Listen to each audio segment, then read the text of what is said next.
Hey everyone, and welcome back to the English Learning Podcast. I'm your host, Jason. And I'm Julia, your co-host. Thanks so much for tuning in today. If you're someone who's trying to improve your English fluency, this episode is definitely for you. Absolutely. Today we're diving into a super important topic: common mistakes that kill your fluency. You might be learning English for months, maybe even years, but still feel stuck, like you're not speaking smoothly or confidently. And often, it's because of small mistakes that we repeat without even realizing it. That's right, Jason. These aren't grammar mistakes or spelling errors. We're talking about the habits, fears, and wrong learning strategies that silently stop your progress. And the good news is, once you know them, you can avoid them and grow faster. In today's episode, we'll go through the top 5 fluency-killing mistakes. We'll do a fun role play to show how they happen in real life. And we'll also give you a 7-day challenge to help you fix them. So grab your notebook, stay with us until the end, and let's make sure these common mistakes never hold you back again. Let's get started with the first big mistake, one that almost every learner makes in the beginning. All right, let's jump into the first big mistake that kills fluency.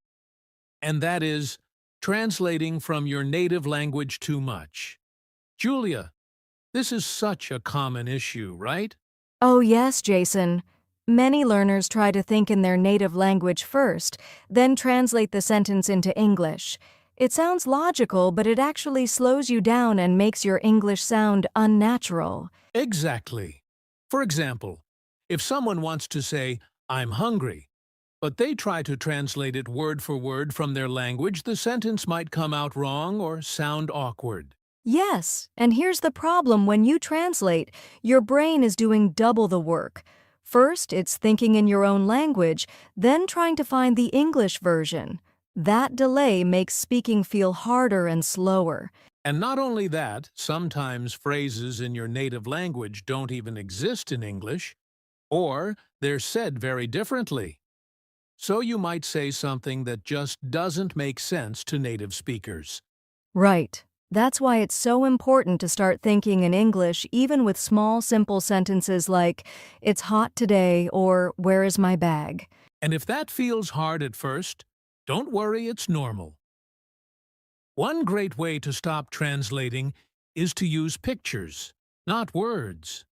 When you see a chair, think chair, not the word in your language. That's a great tip. Another idea is to practice with common sentence patterns, like "Can I geo?" or "I like to geos."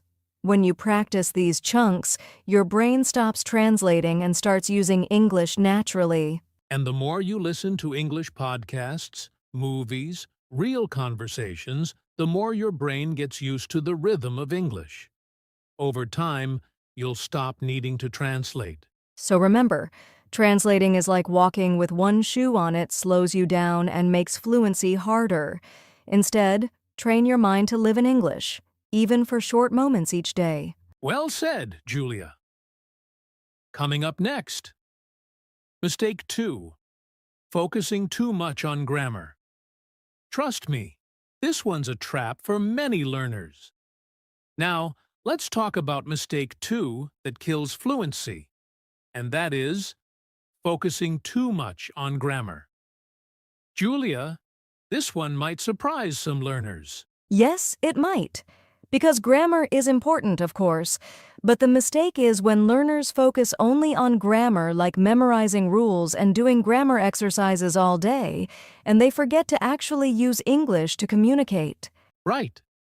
I've seen learners who know all the tenses, all the rules, and still can't have a simple conversation. Why? Because grammar doesn't build confidence, or fluency practice does. Exactly. Speaking fluently means being able to respond quickly and naturally, and that only happens when you practice speaking, listening, and thinking in English. You don't need to speak perfectly, you just need to speak. Yes. Think about how children learn. They don't learn grammar first. They listen, They repeat, they make mistakes, and that's how they become fluent. We need to do the same. And here's something important. Many fluent English speakers make small grammar mistakes, and that's okay. Native speakers do it too. What matters more is communication, not perfection. So if you find yourself spending hours on grammar worksheets, but avoiding speaking or listening, it's time to change your routine. Use grammar as a support, not your main focus. Totally agree. A good rule is spend 20% on grammar and 80% on using English, like watching shows, having conversations, or listening to podcasts like this one. So remember, friends, don't let grammar fear stop your progress. You don't need to be perfect to be fluent. You just need to keep using English, even if it's not 100% correct. Up next, mistake 3. Not practicing speaking regularly. And trust me, this one is a big block for many learners. All right, we're now on mistake 3, and this one is a real fluency killer. Not practicing speaking regularly. Julia, how many learners do we know who say they want to speak better, but they never actually speak? So true, Jason. A lot of learners read books, watch videos, and study vocabulary, but when it's time to speak, they freeze. Why? Because they don't practice speaking enough, and their mouth isn't trained to form English sentences. Exactly. Speaking is like a muscle. If you don't use it, you lose it. You can't just read or listen and expect to magically become fluent. You need to open your mouth and speak often. And here's the thing. You don't need a teacher or a native speaker to start. You can talk to yourself in English, describe what you're doing, or even practice conversations in your head. Yes. For example, while cooking, say, "Now I'm cutting the vegetables. The water is boiling. I need a spoon." This kind of self-talk builds confidence and fluency. Another great method is to record yourself speaking for 1 minute every day. Choose a topic like your favorite food, your weekend plans, or your goals and just speak. Then listen to it and see how you can improve. And don't wait for the perfect moment to speak. Speak when you're not ready. Speak when you're unsure. That's how fluency grows, by making mistakes and learning from them. Exactly. Fluency isn't about being perfect, it's about being consistent. Even speaking for just 5 minutes a day can make a big difference in a few weeks. So, if you've been learning English but not speaking it, start today. Don't wait. Fluency begins the moment you start using your voice. Coming up next, mistake 4. The fear of making mistakes. It's something we all face, but you'll hear why it shouldn't stop you. We're now at mistake 4, and this one is very personal for many learners: the fear of making mistakes. Yes, Jason. So many people feel shy, nervous, or even embarrassed when they try to speak English. They worry about sounding wrong, using the wrong words, or being laughed at. But here's the truth. Mistakes are not the enemy. In fact, they're your best teacher. Every time you make a mistake, your brain gets a chance to learn and grow. That's right. Nobody becomes fluent without making lots of mistakes first. Even native speakers make grammar or pronunciation errors sometimes, and they don't stop speaking because of it. Exactly. Fluency is not about speaking perfectly. It's about communicating your ideas with confidence, even if you make a few errors along the way. And the funny thing is, when you finally stop being afraid of mistakes, you actually start improving faster. You speak more, you try more, and your confidence grows. Yes, I always tell my students, be proud of your mistakes. They show that you're learning. If you're not making mistakes, it probably means you're not using English enough. So to our listeners, next time you hesitate to speak because you're scared of messing up, remember, every mistake you make is a step forward. Beautifully said, Julia. Don't let fear hold your fluency hostage. Mistakes aren't the end. They're just the beginning. Coming up next, Mistake 5. Memorizing without using words in real life. This one is sneaky but very common. All right, let's move on to mistake 5. And this is something we see all the time, memorizing vocabulary without using the words in real context. Yes, Jason, many learners try to memorize long vocabulary lists, hoping it will make them fluent. But here's the problem: just knowing a word isn't enough. If you don't use it in real situations, you'll forget it quickly or not know how to use it correctly. Exactly. You might know 1,000 English words, but if you don't know how and when to use them, they won't help you much in a real conversation. Let's take an example. Someone learns the word advice. Great! But if they don't practice saying, "Can I give you some advice?" or "Thanks for your advice," they might say something wrong, like an advice which sounds unnatural. That's a perfect example. So the key here is, don't just memorize, personalize. Use the new word in a sentence about your own life. If you learn delicious, say, "This soup is delicious." That's how the brain remembers. And it helps even more if you write the word down in a notebook, say it out loud, and use it in a real or practice conversation. That's active learning, and it's what leads to real fluency. So, if you've been memorizing random word lists, try switching to phrases and real-life examples. Focus on the most common words and practice them again and again in context. Remember, fluency doesn't come from knowing the most words, it comes from knowing how to use the right words at the right time. Beautifully said, Julia. Up next, we'll show you all 5 mistakes in action through a fun and realistic role play. Don't miss it. Hey Amir, long time no see. How have you been? Yes. I am, feeling good. Yesterday I go, to market. I buy many vegetables for cooking. Oh, okay. So you went to the market and bought vegetables? Yes, go Ed, no, went. Sorry, my grammar bad. No worries, you're doing fine. What did you cook? I cooked chicken with, spicy water like my mother always do in my country. Oh, maybe you mean chicken curry? Yes, chicken curry. I don't know the English word. In my language, we call it murga masala. Ah, I see. Sounds delicious. So do you often cook? Sometimes I cooking, sometimes no. I like cooking, but I speak English no good. I feel shy. I afraid mistake come. Don't worry, Amir. You're trying, and that's what matters. Just keep practicing. Thank you, I try learn many words. Yesterday I learned benefit, priority, atmosphere, consequence. But I know how to use. That's okay. We can learn how to use them together. All right, so, listeners, did you catch the mistakes Amir made in that short conversation? Yes, he was translating directly from his native language, focusing too much on grammar, not confident in speaking, scared of making mistakes, and memorizing words without using them in context. Exactly. And while it's totally normal to start this way, the goal is to recognize these habits and slowly change them so you can speak more naturally and fluently. Coming up next, we'll break down exactly what went wrong in that role play and how you can avoid making the same mistakes. All right, let's take a moment to break down what just happened in that role play with Amir.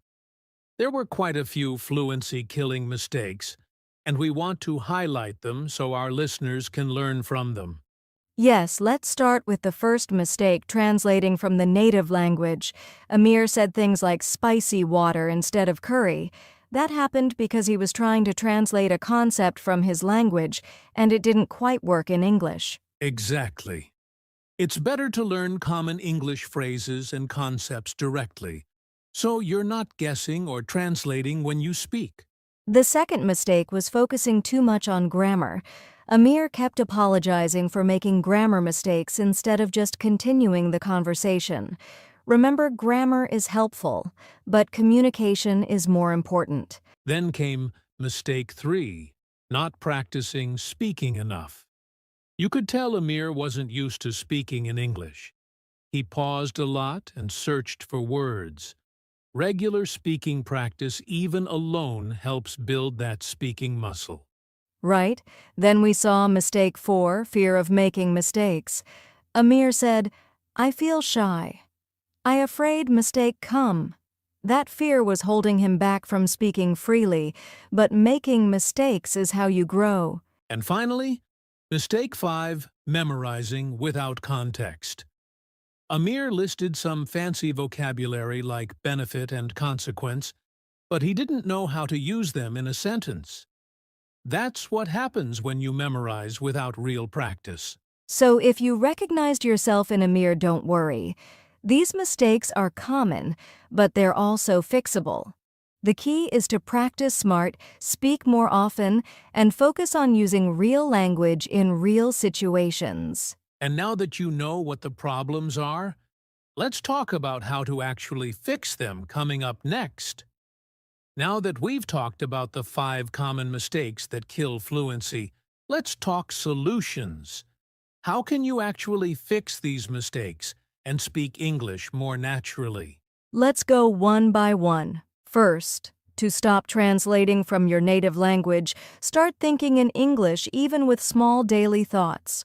For example, instead of thinking I'm hungry in your language first, train your brain to say it directly in English. Exactly. And for those who focus too much on grammar, try shifting your routine. Spend more time on listening and speaking practice, and only 20% of your time on grammar rules. Mistake 3. Not speaking enough can be fixed by creating a simple daily habit. Talk to yourself, record a 1-minute voice diary, or practice with a friend. Even 5 minutes a day helps. Yes. For fear of making mistakes, remind yourself, mistakes mean progress. Every time you mess up, you're learning. The more relaxed you become about mistakes, the faster you'll grow. And finally, if you've been memorizing without context, change your method. Learn words through phrases, stories, or real situations. If you learn the word challenge, use it in a sentence like, learning English is a fun challenge for me. Remember, fluency is not about perfection. It's about practice, confidence, and communication. When you apply these small changes daily, you'll start seeing big results. Coming up next, a special challenge just for you, our listeners, to help you put all of this into action starting today. All right, listeners, it's time for a challenge. We want you to take on our 7-day fluency mistake detox plan to help you break these common mistakes and boost your English fluency. Here's the simple plan. For the next 7 days, spend at least 5 to 10 minutes daily practicing these steps. Think in English. Try to catch yourself translating and stop. Practice thinking directly in English. Speak out loud. Talk to yourself. Record your voice or practice with a friend. It doesn't have to be perfect. Use new words in sentences. Don't just memorize vocabulary lists. Make sentences with new words related to your daily life. Accept mistakes. When you slip up, smile and keep going. Mistakes mean you're learning. Listen more. Watch or listen to simple English podcasts, videos, or conversations to get used to natural English. Doing this every day for just 5 to 10 minutes will make a huge difference. After 7 days, you'll feel more confident and notice your English improving. We'd love to hear how it goes. Share your progress in the comments or on social media using the hashtag #FluencyDetox. You've got this. Keep going, and don't let those mistakes stop your fluency journey. Well, that wraps up today's episode on common mistakes that kill your fluency. Remember, fluency isn't about perfection. It's about practice, patience, and courage. Absolutely, Jason. Don't be afraid to make mistakes. Don't worry about grammar all the time. And most importantly, keep speaking every day. The more you use English naturally, the easier it becomes. And if you take on our 7-day Fluency Mistake Detox Challenge, you'll be surprised at how much progress you can make in a short time. Thank you so much for listening. If you enjoyed this episode, please like, share, and subscribe to our channel. And don't forget to leave a comment telling us what mistakes you want to fix next. We'll be back soon with more tips and fun conversations to help you on your English learning journey. Until then, keep practicing, stay confident, and speak naturally. See you next time. Bye, everyone!